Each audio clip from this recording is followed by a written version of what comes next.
is cooking.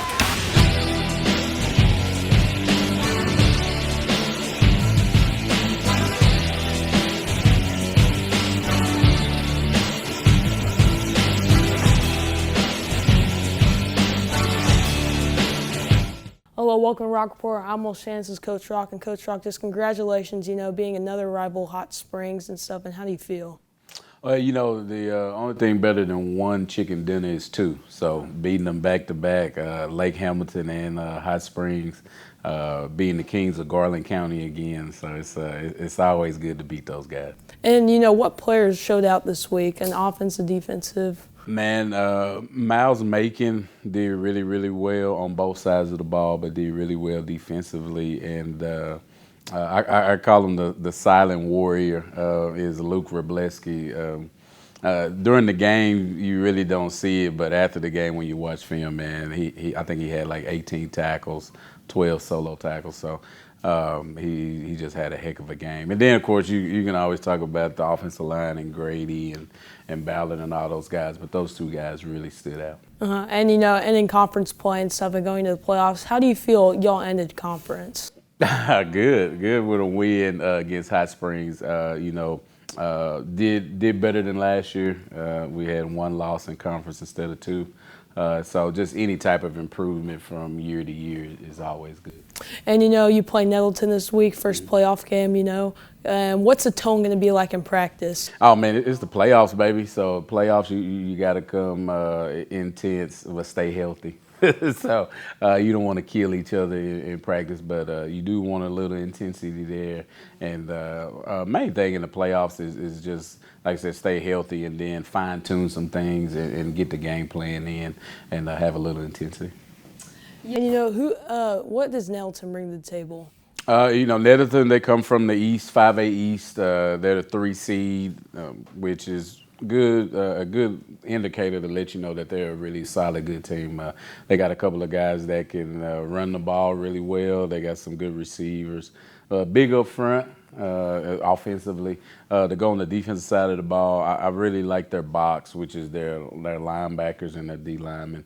They play really hard in the box, and they're going to try to stack the box up against us, definitely to stop Grady, and so we'll see how that turns out. Yeah, and last year's playoffs, unfortunately y'all lost to the second round against Pine Bluff, and and as your second year of coaching, you've grown a little bit of experience and stuff. What are some things that you're going to try to change compared to last year, like in practice and your game plan?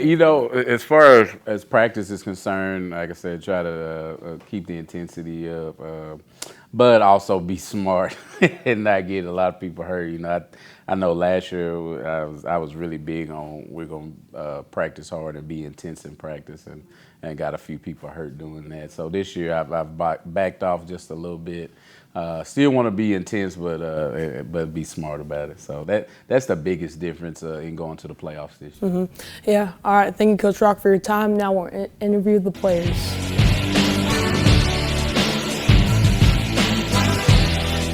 We have Miles, senior offensive lineman and defensive lineman. Miles, how do you play both ways in the trenches? How do you keep yourself from not being winded or anything?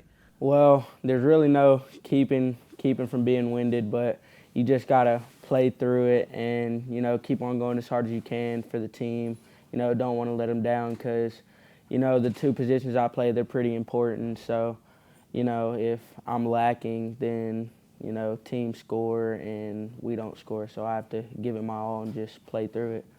And as a team, what are some of your favorite activities you do as a team and hanging out or anything like that? Oh yeah, as a team we always go out and eat. As a big boy in the trenches, I love food, and we always go out, have fun, chill, bond, and eat together all the time. And I ask a lot of the players this question, but what coach has impacted you the most this season? This season I'd say definitely probably Coach Rock, and Coach Rock and Coach Jolly, because I was thinking about, just focusing on offense only, because I may have had, a decent season last year, but I felt like we had some guys that could come in and, fill my role. But he, told me to stay on the D-line, and I feel like I've had a pretty big impact at that.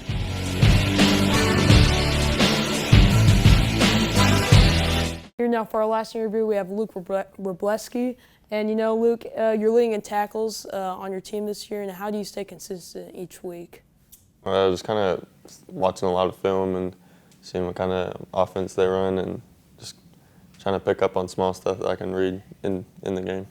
Yeah, and how are you and your team getting ready for this week, for the playoffs? A lot of film, just getting ready for them. Do a lot of motions, so just kind of working on checking into different coverages and stuff like that. Mm-hmm. And I also asked this question to a lot of other players. And what are some things you do before a game to get yourself hyped or anything, and like lock in?